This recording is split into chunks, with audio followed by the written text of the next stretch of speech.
ससुर ने बहू को शहवत के साथ छुआ या उसका बोसा लिया या उसको गले लगाया तो अब ये बहू उसके शौहर पर हमेशा के लिए हराम हो गई, यानी अपने शौहर पर हमेशा के लिए हराम हो गई। बिस्मिल्लाहिर्रहमानिर्रहीम।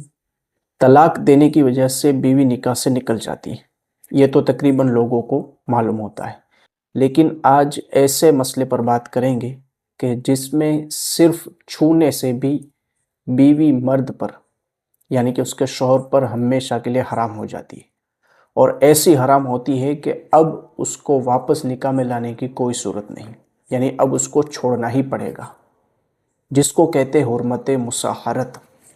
अब ये हुर्मत मुसाहरत क्या है और ये कब लगेगी, यानी कब हुर्मत मुसाहरत साबित हो जाएगी और बीवी मर्द पर हराम हो जाएगी, आज की वीडियो के अंदर इंशाअल्लाह करीम जानने की कोशिश करेंगे।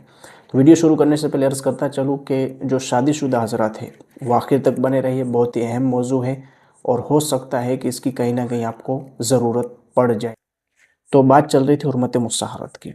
तो हुर्मत मुसाहरत को आसान अल्फाज में यूँ समझिए कि शादी की वजह से कुछ रिश्ते हराम हो जाते हैं।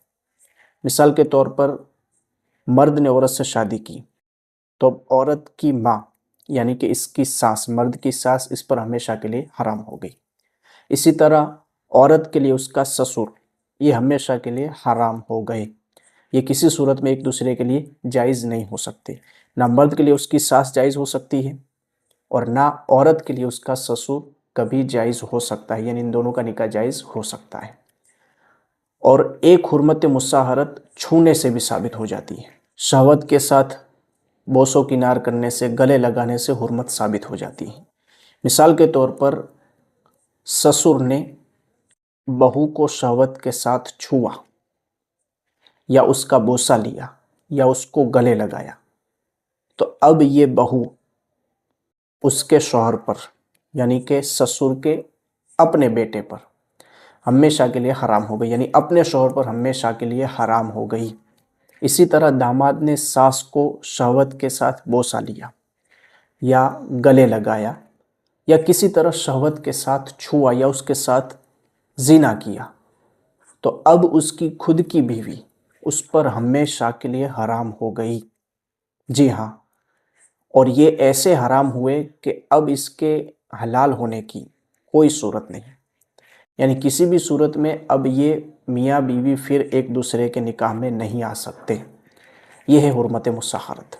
पिछले दिनों चंद एक खबरें न्यूज़ मेरे सामने से गुजरी जिसको देखकर ये अंदाज़ा हुआ कि आज हालात कहाँ पर पहुँचे हैं, तो उसको देखकर ये मुनासिब समझा कि ये मसला बयान कर दिया जाए। और ये मामला इतना एहतियात वाला है कि इसमें जानबूझकर भूलकर इसकी कोई कैद नहीं, अगर अनजाने में भी शहवत के साथ छू लिया तो भी हुर्मत साबित हो जाएगी।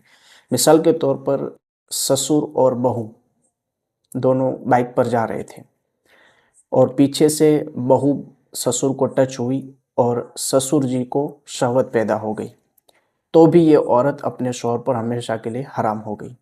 इसी तरह सास और दामाद जा रहे थे और वहाँ भी यही कैफियत हुई, दोनों में से किसी एक को शहवत पैदा हो गई तो भी उसकी अपनी बीवी यानी कि दामाद की बीवी उस पर हमेशा के लिए हराम हो गई। तो इन चीज़ों से एहतियात करना चाहिए क्योंकि कल को ऐसा ना हो कि एक गलती की वजह से बीवी हमेशा के लिए शौहर पर हराम हो जाए और उसको पता भी ना हो। और एक बात याद रखें कि यहाँ जो शहवत की शर्त लगाई गई कि शहवत के साथ छुआ तो हराम हो जाएगी, तो अब शहवत की डेफिनेशन क्या है, उसकी तारीफ़ क्या है? तो जवान शख्स के लिए शहवत की डेफिनेशन ये है कि उज़्व के अंदर, उज़्व ख़ास के अंदर सख्ती आ जाए, यानी कि उसके पेनिस के अंदर सख्ती आ जाए, और अगर पहले से सख्ती थी तो अब ज़्यादा हो जाए। इसी तरह बूढ़े के लिए शहवत की डेफिनेशन ये है कि दिल में हरकत पैदा हो, और अगर पहले से हरकत थी तो हरकत बढ़े, यानी कि शहवत के वक्त जो दिली कैफियत होती है उसकी बात हो रही है। अगर शहवत के साथ सास ने दामाद को छुआ या दामाद ने सास को छुआ तो भी मियाँ बीवी एक दूसरे पर हमेशा के लिए हराम हो गए। इसी तरह ससुर ने बहू को शहवत के साथ छुआ या बहू ने ससुर को छुआ तो भी ये एक दूसरे पर हमेशा के लिए हराम हो गए।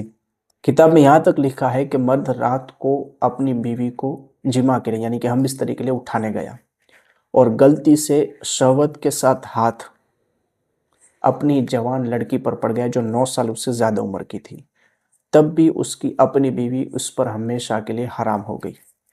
اسی طرح عورت مرد کو اٹھانا چاہتی تھی ہم بستری کے لیے، اور غلطی سے ہاتھ جوان لڑکے پر جو خود کا ہے، 12 سال اس سے بڑا ہے، اس پر پڑ گیا شہوت کے ساتھ، تب بھی یہ بیوی اپنے شوہر پر ہمیشہ کے لیے حرام ہو گئی۔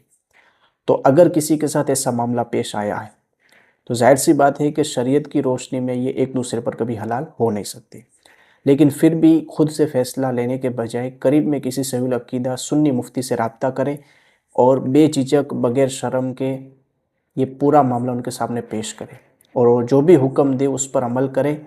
ظاہر سی بات ہے کہ حکم تو الگ ہونے کا ہی ہوگا، لیکن پھر بھی مفتی کے پاس جا کر اپنا معاملہ پیش کریں، اور یہ ایسی صورت ہے کہ اس میں کبھی ایک دوسرے پر حلال نہیں ہو سکتے۔ اور اگر ایسا معاملہ ہونے کے بعد بھی کوئی ساتھ میں رہتا ہے، میاں بیوی ساتھ میں رہتے ہیں، تو وہ خالص زنا ہوگا، کیونکہ ایک دوسرے پر حرام ہو چکے، اب اس کی کوئی حلال ہونے کی صورت نہیں۔